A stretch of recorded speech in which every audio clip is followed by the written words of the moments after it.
एकादशी की पावन वेला पर भक्ति कैसे होना चाहिए।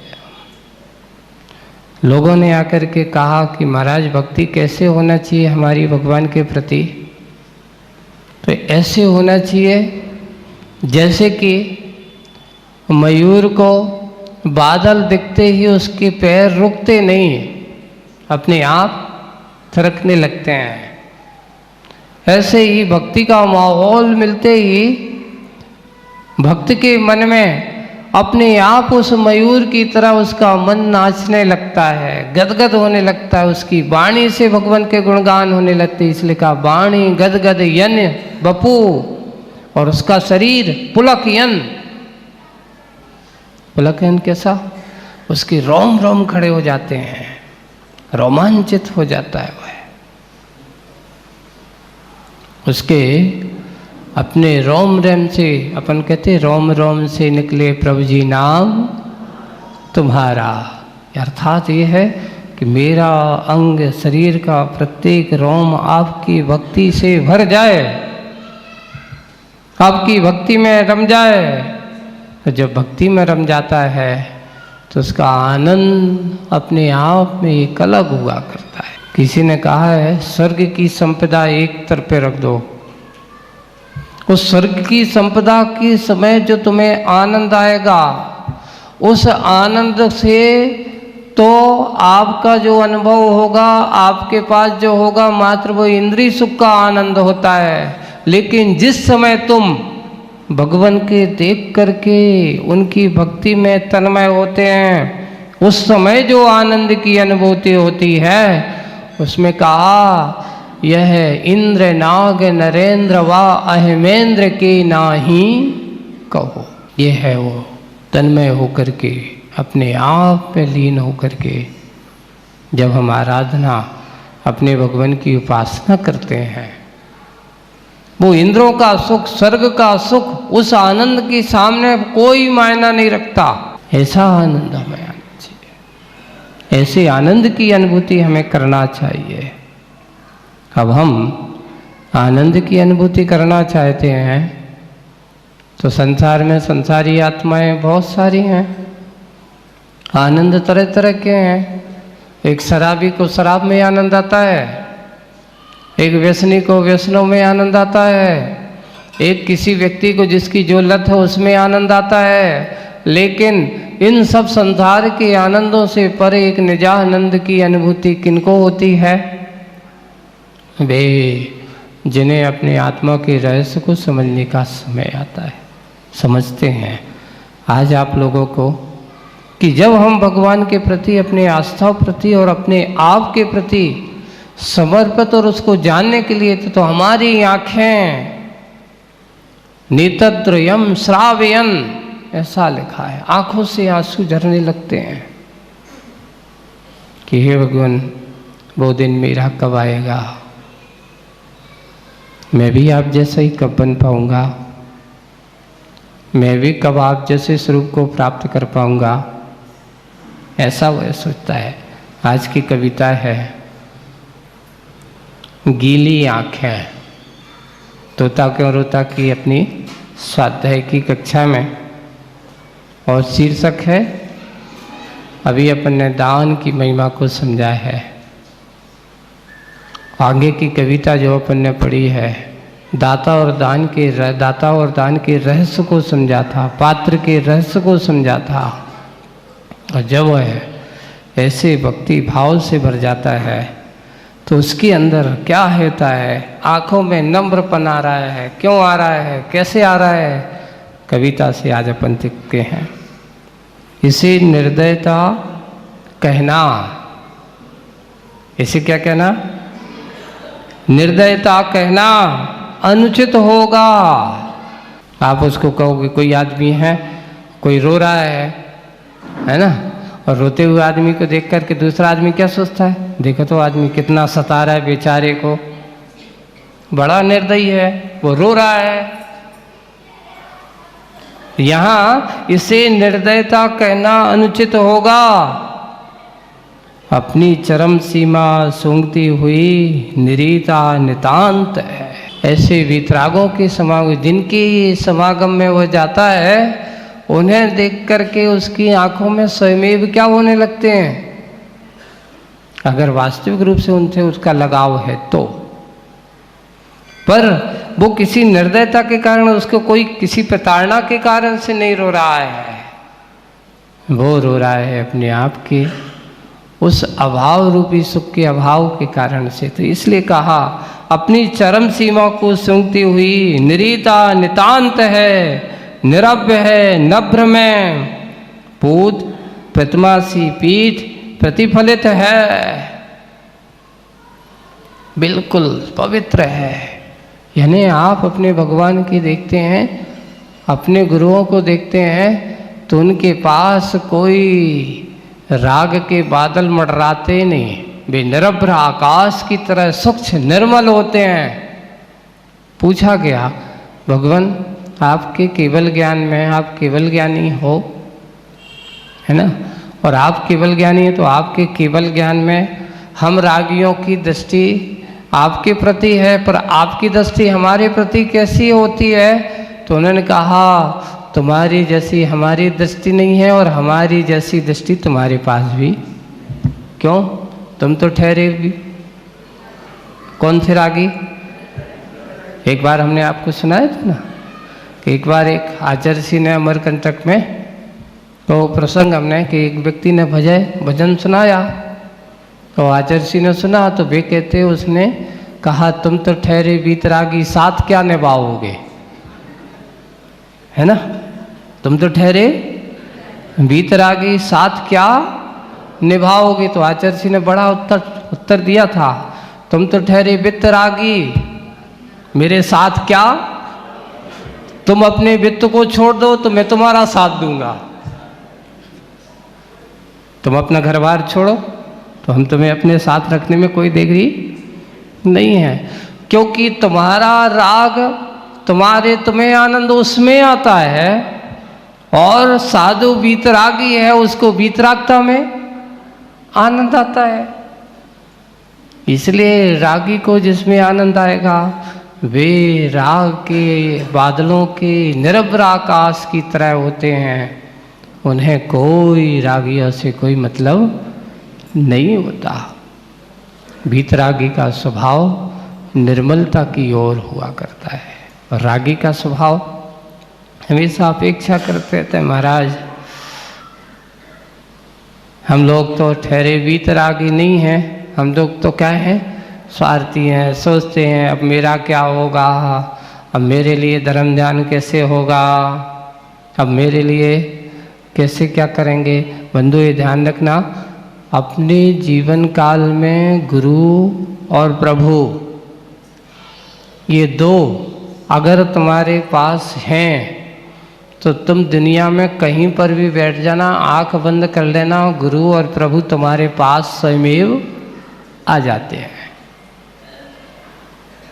कहीं आपको दूर जाने की जरूरत नहीं है। आचार्य जी की एक बहुत अच्छी है, भले ही दूर हूँ पर भेज देता हूँ मैं अपना पन। एक खाई को है, दूर रह करके भी हम उनसे अपना आस्था का संबंध, उनसे अपना वास्ता का संबंध बना करके रखें तो भी हम आनंद की अनुभूति कर सकते हैं। एक और है, आचार्य जी का एक दोहा है, आचार्य जी से पूछा जब हम लोगों ने, और एक आचार्य जी ने एक बहुत अच्छा दोहा लिखा था, वो आपको सुनाते हैं। वो दोहा था, ईश दूर पर मैं सुखी आस्था लिए अभंग।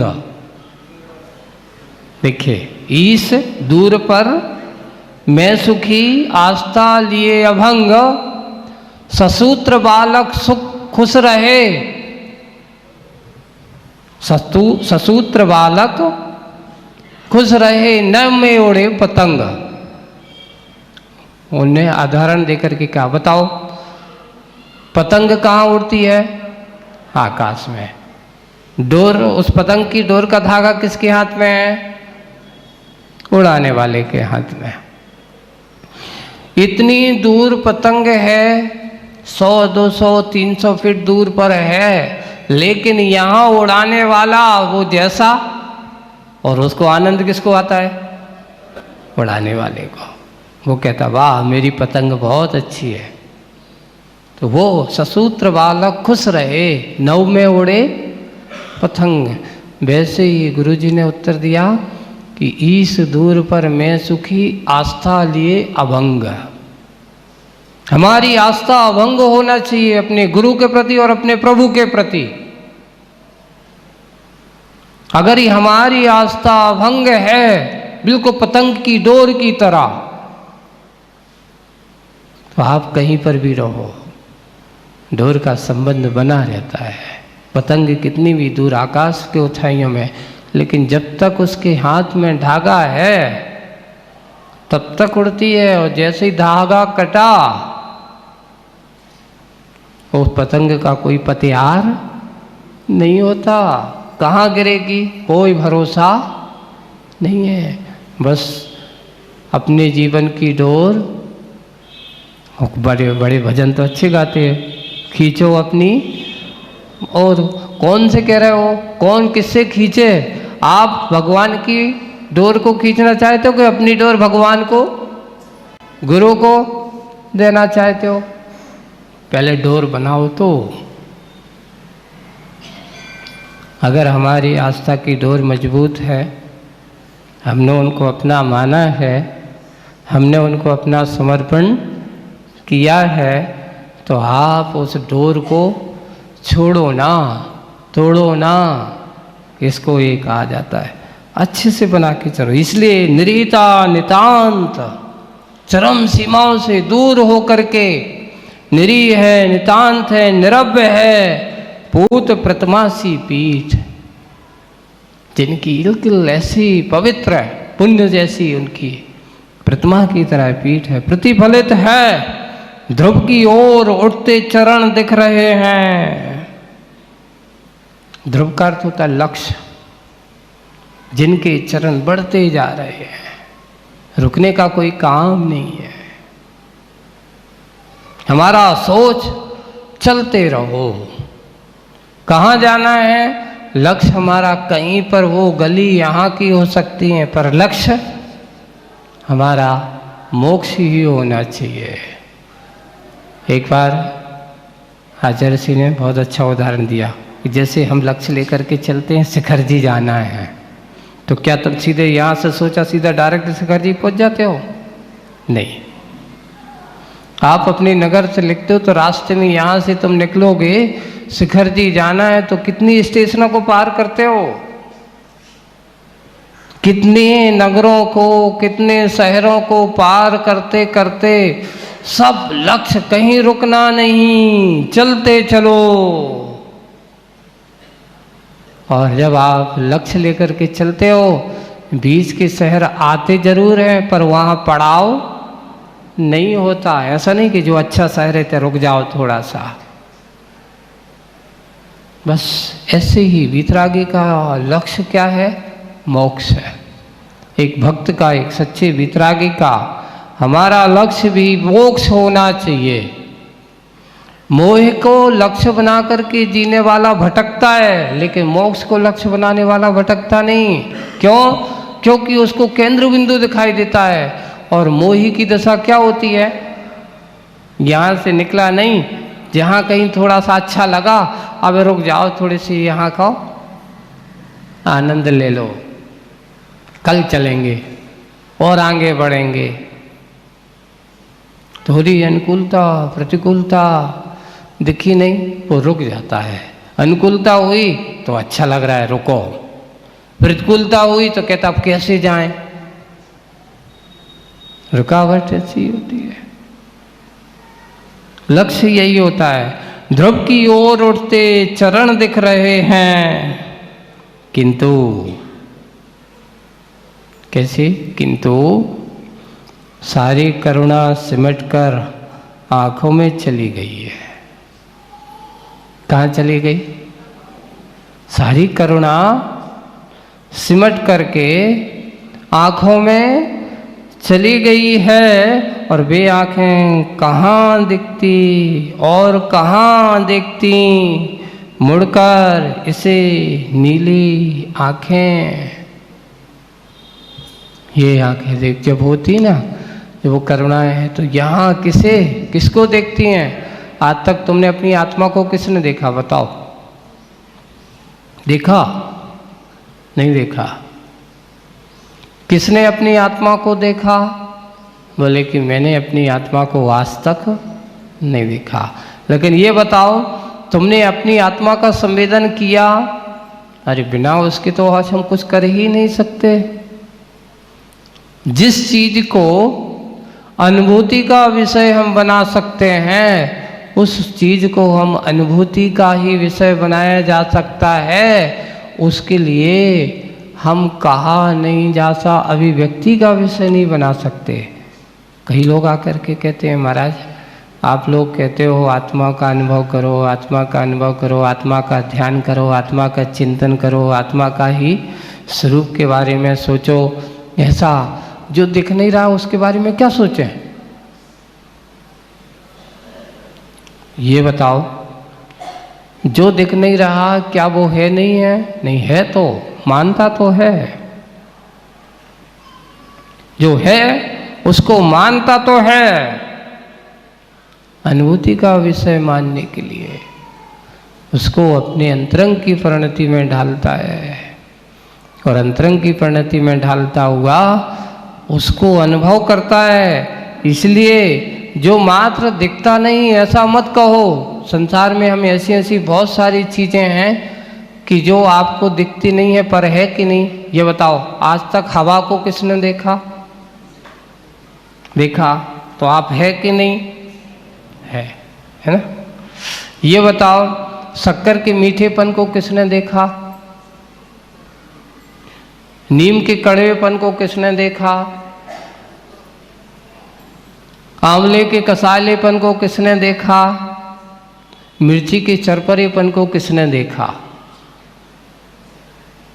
अब आप, मुझे मिर्ची नहीं चाहिए, आप शरीर की बात, सकल सूरत की बात मत करो। हमें तो उसको गुण धर्म चाहिए, निकाल के बताओ। गुण धर्म को निकाल करके दिखाना? अरे भाई, जो पृथक स्वभाव ही है ही नहीं, उसको निकाल करके क्या दिखाया जा सकता है? आत्मा एक अपने गुणात्मक चीज है, अपने आप की अनुभूति रूप है।